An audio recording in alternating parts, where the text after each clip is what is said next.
నమస్తే. ఇవాల్టి Jeevan రేఖలో asthma allergy సమస్యలు వాటి పరిష్కారాల గురించి వివరించడానికి శ్వాస హాస్పిటల్ హిమాయత్ నగర్ నుండి ఆస్తమా అలర్జీ వైద్య నిపుణులు డాక్టర్ వీరపనేని విష్ణురావు స్టూడియోలో ఉన్నారు. మీకు ఇలాంటి సమస్యలు ఉంటే స్క్రీన్ పై స్క్రోల్ అవుతున్న నెంబర్స్ కాల్ చేయండి. హలో డాక్టర్ గారు. నమస్కారం. ఈ అలర్జీ ఆస్తమాకు దారితీస్తుందా? తీస్తుందమ్మా. అలర్జీ అంటే ఏంటంటే అదొక శరీర తత్వం. ఎటోపీ అంటారు. ఎటోపీ అంటే ఒక శరీర తత్వం. అంటే శరీరంలో మనకు IgE అనేటటువంటి యాంటీబాడీస్ ఉంటాయి. అవి శరీరంలో కొంచెం హెచ్చు స్థాయిలో ఉంటాయి. అప్పుడు అంటే ప్రకృతిలో ఉన్నటువంటి ఈ అలర్జన్లు కానివ్వండి, అంటే పుప్పటి రేణువులు కావచ్చు, ఫంగస్ కావచ్చు, డస్ట్ మైట్స్ కావచ్చు, కొన్ని రకాలైనటువంటి మందులు కావచ్చు, సో వాతావరణంలో మార్పులు కావచ్చు, దుమ్ము, ధూళి, పొగ ఏదైనా కావచ్చు, ఇవి మనకు ఇంటరాక్ట్ అయినప్పుడు వాటితో మనం ఈ యొక్క లక్షణాలు ముక్కులో మొదలవుతాయి. అంటే తుమ్ములు రావటం, జలుబు, ముక్కు దిబ్బడేయటం, నీళ్లు గారటం, దురద పెట్టడం, తర్వాత గొంతులో కూడా దురద పెట్టినట్టు అనిపించటం, ఇవన్నీ అలర్జీ అన్నమాట. ఈ అలర్జీయే మనకు మెల్లమెల్లగా కాలక్రమంలో ఈ సైనస్కు దారితీస్తుంది. ఈ అలర్జీయే తర్వాత టాన్సిల్స్ ఉబ్బటానికి, ఎడినైడ్స్ ఉబ్బటానికి దారితీస్తాయి. ఈ అలర్జీయే తర్వాత లారింజైటిస్ అని, బ్రాంకైటిస్ అని, దాన్ని ఇస్నోఫిలియా అని, సో ఆస్తమాకు కూడా దారితీస్తుంది. అంటే అలర్జీ అనేది మార్చింగ్ ఈవెంట్స్ అన్నమాట. మెల్లమెల్లగా కిందికి దిగుతుంది. కిందికి దిగి ఆస్తమాగా మారుతుంది. అంటే కొందరు అదే పనిగా తుమ్ముతూ ఉంటారు. ఒకసారి తుమ్మడం స్టార్ట్ చేస్తే నాన్ స్టాప్ గా తుమ్ముతూ ఉంటారు. ఎందుకని? అంటే తుమ్మటం అనేది ఇప్పుడు సపోజ్ ఈ రూమ్ లో కూర్చున్నాం మనం, డస్ట్ మైట్స్ విపరీతంగా ఉన్నా, పోలెన్స్ ఉన్నా, మనకి ఏదో పడంది ఉన్నప్పుడు ఈ శరీరంలో ఉన్నటువంటి మాస్ట్ సెల్స్, ఈ అలర్జెన్స్ వాటి మధ్య ఇంటరాక్షన్ జరిగి హిస్టమిన్ అనేటటువంటి కెమికల్స్ రిలీజ్ అవుతాయి. అవి ఇప్పుడు ముక్కులో ఉన్నటువంటి సున్నితమైనటువంటి ఈ పొర, సో మెల్లగా ఆ బ్లడ్ వెసల్స్ అనేవి ఎన్లార్జ్ అయిపోయి నీళ్లు గారుతా ఉంటాయి. మనకి ఊజింగ్ లాగా వస్తుంటది. ఎన్ని తుమ్ములు వస్తాయంటే విపరీతంగా తుమ్ములు వస్తాయి. అందుకే ఎంతకీ తగ్గని తుమ్ములు, చీటికి మాటికి చికాకు పెట్టే తుమ్ములు. సో అప్పుడు ఏదైనా కొంతమంది ఏంటంటే నిద్రపోయేటప్పుడు సడన్ గా తలుపు ఓపెన్ చేస్తారు, ఎర్లీ మార్నింగ్ లేచి 100 తుమ్ములు తుమ్ముతారు. సో ఆ తుమ్ములు అంటే తుమ్ములు అనేవి అలర్జీకి మొట్టమొదటి గుర్తు. ఈ ఎంతకీ తగ్గని తుమ్ములు, ఎంతకీ తగ్గని జలుబు, ఈ ఎంతకీ తగ్గని ముక్కు దిబ్బడ, ఈ ఎంతకీ తగ్గని ఈ తలనొప్పి, ఇవన్నీ కలిపి కూడా కాలక్రమంలో ఆస్తమాకు దారితీస్తాయి. ఓకే, జలుబు, సైనస్, ఆస్తమా ఈ మధ్య ఈ అన్నిటికీ సంబంధం ఉందా?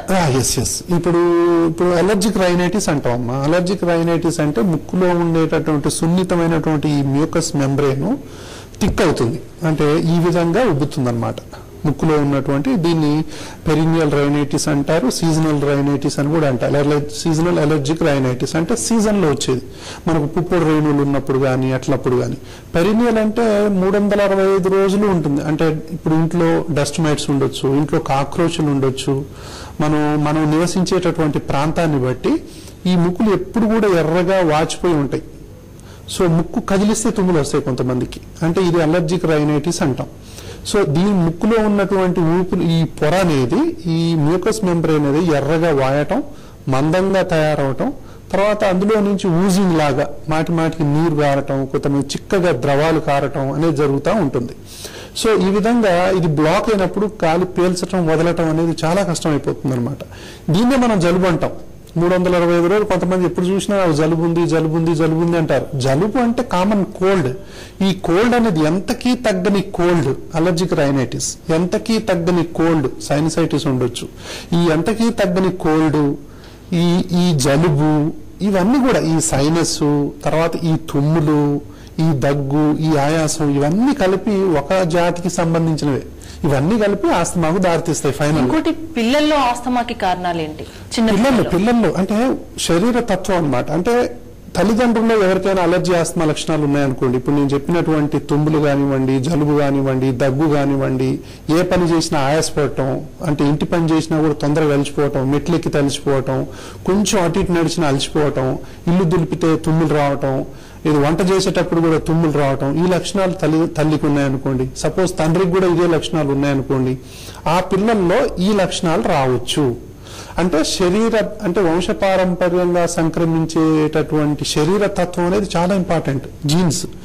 ఇలా ఉన్నటువంటి ఈ పిల్లల్లో క్రమక్రమంగా వైరల్ ఇన్ఫెక్షన్స్, బ్యాక్టీరియల్ ఇన్ఫెక్షన్స్, ఇంటిలో ఉన్నటువంటి దుమ్ము ధూళిను, పుట్టిన తర్వాత వేసేటటువంటి సాంబ్రాణి పొగలో, తర్వాత మనం ఈ మస్కిటోస్ దోమలు పోవటానికి వాడేటటువంటి ఈ మస్కిటో రిపెల్లెంట్స్, దాని తర్వాత ఇంట్లో ఎవరైనా పొగ తాగేవాళ్ళు ఉంటేనో, తర్వాత మనం బాత్రూమ్స్ అవి ఇవి కడగటానికి వాడేటటువంటి యాసిడ్ ఫ్యూమ్స్ వలనో, తర్వాత పూజ చేయడానికి వాడేటటువంటి సాంబ్రాణి వలనో, అగరబత్తీల వలనో, ఇవన్నీ కూడా పిల్లల్లో అలర్జీని, ఆస్తమాని రెచ్చగొట్టేటటువంటి అవకాశాలు ఉంటాయి. అందుకే తల్లిదండ్రుల్లో ఎవరికైనా అలర్జీ, ఆస్తమా లక్షణాలు ఉన్నప్పుడు పిల్లలు పుట్టగానే చాలా మంది ఏంటంటే సాంబ్రాణి పొగేస్తుంటారు. హెల్త్ కు మంచిది అంటారు. చాలా హెల్త్ కు చాలా అది మంచిది కాదు, అంటే చెప్పడం అది కానీ సాంబ్రాణి పొగే కదా. సో అలర్జీ, ఆస్తమా లక్షణాలు ఉన్నటువంటి తల్లిదండ్రుల్లో ఆ కుటుంబాల్లో గనక మనం సాంబ్రాణి వేస్తే జ్వాలపాట బాడి ఆస్తమాన్ని తట్టి లేపినట్టు అవుతుందన్నమాట. అలాంటి ప్రాక్టీసెస్ బంద్ చేయాలి. ముక్కులో నూనె వేయటం కానివ్వండి, ఇంట్లో అగరబత్తీలు వెలిగించటం కానివ్వండి, ఇలాంటి కుటుంబాల్లో ముఖ్యంగా తల్లికి కానీ తండ్రికి కానీ అలర్జీ, ఇంట్లో ఎవరికైనా ఆ లక్షణాలు ఉన్నప్పుడు, ఇంట్లో చిన్నపిల్లలు ఉన్నప్పుడు ఎవరైనా పొగ తాగటం కానీ ఇలాంటివి చేయకూడదు. ఎందుకంటే ఇదే ఫ్యూచర్ లో ఆస్తమాకు దారితీస్తుంది. ఇంకోటి, ఆస్తమా పిల్లల పెరుగుదల మీద ఏమైనా ఎఫెక్ట్ చూపించే అవకాశం ఉందా? చాలా అండి. అంటే నేను దేంతో పోలుస్తానంటే, ఇప్పుడు చిన్నపిల్లల్ని ఒక మొక్కతో పోల్చినట్టయితే ఎదిగే మొక్క మీద బరువు పెట్టడంతో సమానం. ఇప్పుడు నేను చెప్పిన ఈ లక్షణాలన్నీ, జలుబు, దగ్గు, ఆయాసం, ఈ జలుబు ఎంతకు తగ్గకపోవటం, అన్ని హాస్పిటల్స్ తిప్పటం, ఎన్ని హాస్పిటల్ తిప్పినా అది తగ్గకపోవటం, డాక్టర్లను మార్చడం, వైద్య విధానాలను మార్చడం, అల్లోపతి అని, హోమియోపతి అని, ఆయుర్వేదం అని, మూఢనమ్మకాలు, నాటు వైద్యాలు రకరకాలుగా మారుస్తూ ఉంటారు. అంటే ఇంత ఉన్నటువంటి ఈ పిల్లల్లో పెరుగుదల అనేది ఆగిపోతుంది, ఖచ్చితంగా ఆగిపోతుంది చాలా మంది పిల్లల్లో. అంటే ఎదిగే మొక్క మీద బరువు పెట్టినట్టు సమానం. ఈ బరువు తీయనంత వరకు ఈ మొక్క ఏ విధంగానైతే ఎదగదో, అలర్జీ, ఆస్తమాకు సరి అయినటువంటి వైద్యం పొందనంత కాలం ఈ పిల్లల్లో పెరుగుదల సాధ్యం కాదు. అందుకని అలర్జీ, ఆస్తమా ఉన్నటువంటి పిల్లల్లో చక్కటి వైద్యాన్ని కనుక అందిస్తే తల్లిదండ్రులు ఆశ్చర్యపోతారు. చాలా మంచిగా పిల్లల్లో పెరుగుదల వస్తుందన్నమాట. అంటే ఆ బరువును తీసేయటంతో సమానం. కాబట్టి చిన్నపిల్లల్లో ఎవరైనా సరే అలర్జీ, ఆస్తమాతో బాధపడుతుంటే నిర్లక్ష్యం చేయొద్దు. తర్వాత చిన్నపిల్లలు కొంతమంది నోరు తెరిచి నిద్రపోతూ ఉంటారు, అంటే ముక్కు దిబ్బడేస్తుంది వాళ్ళకి, ఎడినైట్స్ అని, టాన్సిల్స్ అనేవి. దానికి ఆపరేషన్ పరిష్కారం కాదు. ముందల్లో ఈ పిల్లల్లో తల్లిదండ్రుల్లో ఎవరికైనా అలర్జీ, ఆస్తమా లక్షణాలు ఉన్నాయా, తర్వాత ఈ పిల్లవాడికి కూడా అలర్జీ, ఆస్తమా లక్షణాలకు సంబంధించిన ఏమైనా ఉన్నాయా, దీనికి సంబంధించిన వైద్యం ముందు మనం తీసుకోవాలి. ఎలాంటి లక్షణాలు కనిపించినప్పుడు పేరెంట్స్ భయపడాల్సిన అవసరం ఉందంటారు? ఈ నోరు, ముఖ్యంగా నోరు తెరిచి నిద్రపోయేటటువంటి వాళ్ళందరూ కూడా డాక్టర్ని కన్సల్ట్ చేయాల్సినటువంటి అవసరం ఉంది. చిన్నపిల్లల్లో నోరు తెరిచినప్పుడు ఫ్యూచర్ లో ఎన్ని రకాల బాధలు వస్తాయంటే, పళ్ళు ఎత్తవటానికి మూల కారణం నోరు తెరిచి నిద్రపోవటమే. పెద్ద అయిన తర్వాత పళ్ళ క్లిప్లు వేసుకుంటూ ఉంటారు. సో ఇది కూడా నోరు తెరిచి ఉండటం వల్లనే. తర్వాత నోరు తెరిచి ఉన్నటువంటి పిల్లలు పెంకి పిల్లల్లాగా తయారవుతుంటారు, బిహేవియరల్ ప్రాబ్లమ్స్ వస్తూ ఉంటాయి. దాని తర్వాత మతిమరుపు సంబంధించినవి వస్తుంటాయి, లెర్నింగ్ ప్రాబ్లమ్స్ వస్తూ ఉంటాయి, హైపర్ యాక్టివిటీ వస్తూ ఉంటుంది. అంటే ముక్కు దిబ్బడేసినటువంటి పిల్లల్లో విపరీతమైన అల్లరి చేస్తూ ఉంటారు. అంటే ముక్కుతో గాలి తీసుకోవటం అనేది ఆరోగ్యానికి సంబంధించినటువంటి విషయం. ముక్కుతో ఎవరైతే గాలి తీసుకోపోతున్నారో వాళ్ళకు మెదడుకు సంబంధించిన రుగ్మతలు వచ్చేటటువంటి అవకాశాలు పుష్కలంగా ఉన్నాయి.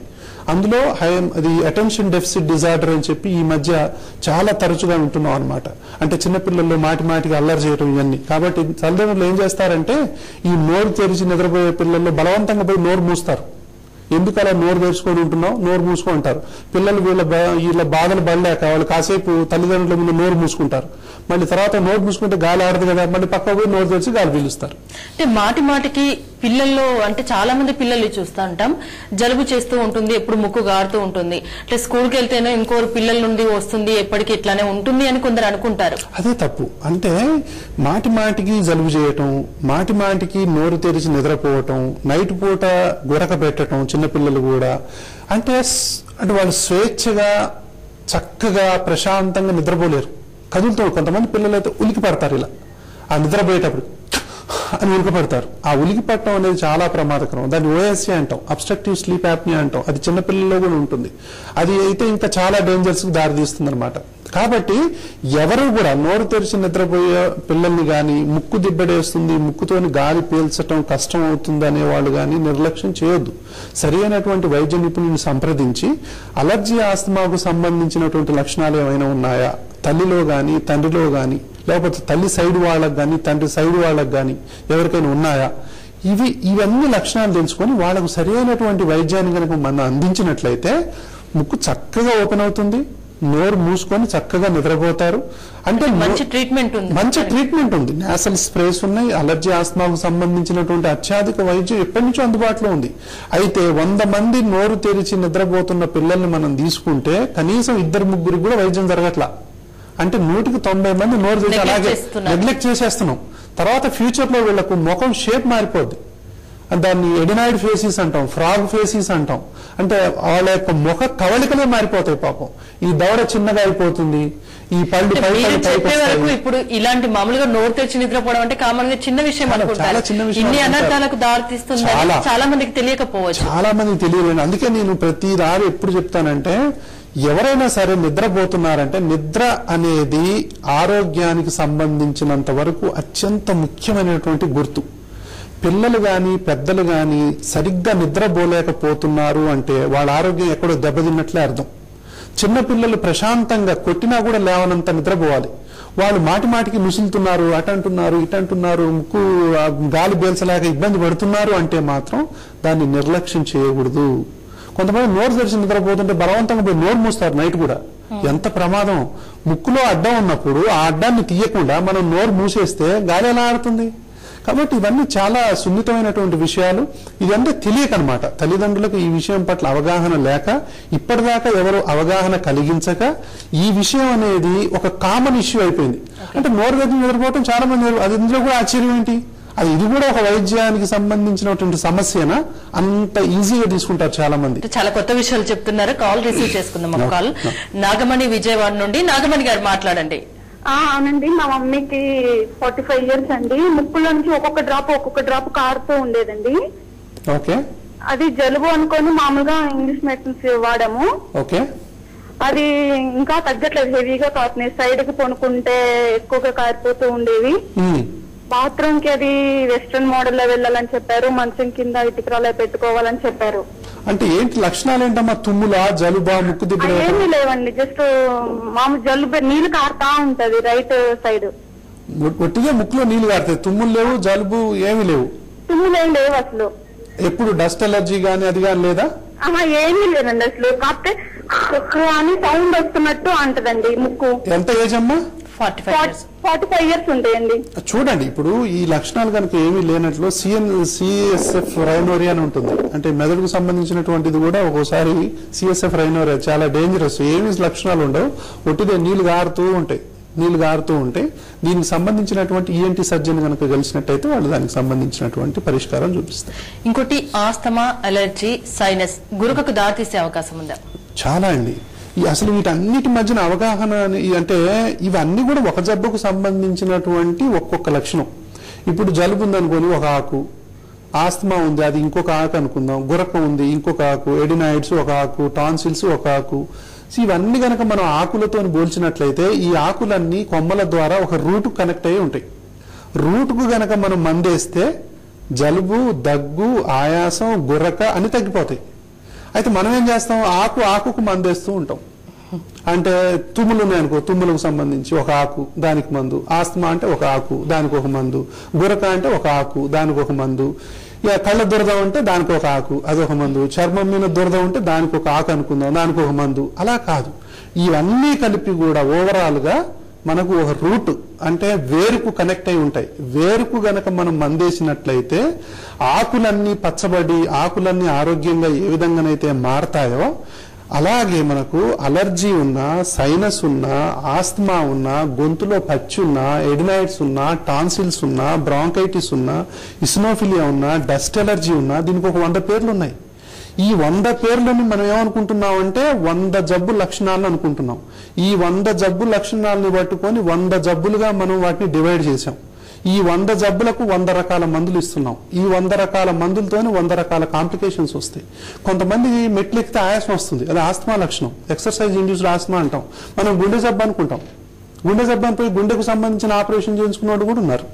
మెట్లు ఎక్కితే ఆయాసం వచ్చింది అనుకోండి, డైరెక్ట్ గా హార్ట్ డిసీజ్. ఇంకా కాబట్టి ఏంటంటే అలర్జీ గాని ఆస్తమా గాని వీళ్ళకి ఏమైనా ఉన్నాయా, ముక్కు దిబ్బడేస్తుందా, తుమ్ములు వస్తున్నాయా, తర్వాత గురక వస్తుందా, సైనస్ లక్షణాలు ఉన్నాయా, ఏదైనా వాతావరణం మారితే తేడా వస్తుందా, ఏదైనా నీళ్లు మారితే తేడా వస్తుందా, ఏ పని చేసినా ఆయాసం వస్తుందా, ఈ లక్షణాలన్నింటిని పట్టుకొని మనం ఇంటిగ్రేటెడ్ అప్రోచ్ అంటాం. అంటే 1 ఎయిర్వే 1 డిసీజ్ అంటున్నాం. ఇప్పుడు ఎయిర్వే అంటే శ్వాస వ్యవస్థ అనేది ఒకటే.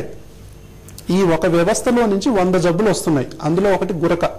అంటే గురకలో చాలా రకాలు ఉన్నప్పటికీ కూడా అబ్స్ట్రక్టివ్ స్లీప్ యాప్నియా అనేది ఒకటి ఉంది. అంటే అది ఎలా ఉంటుందంటే మామూలుగా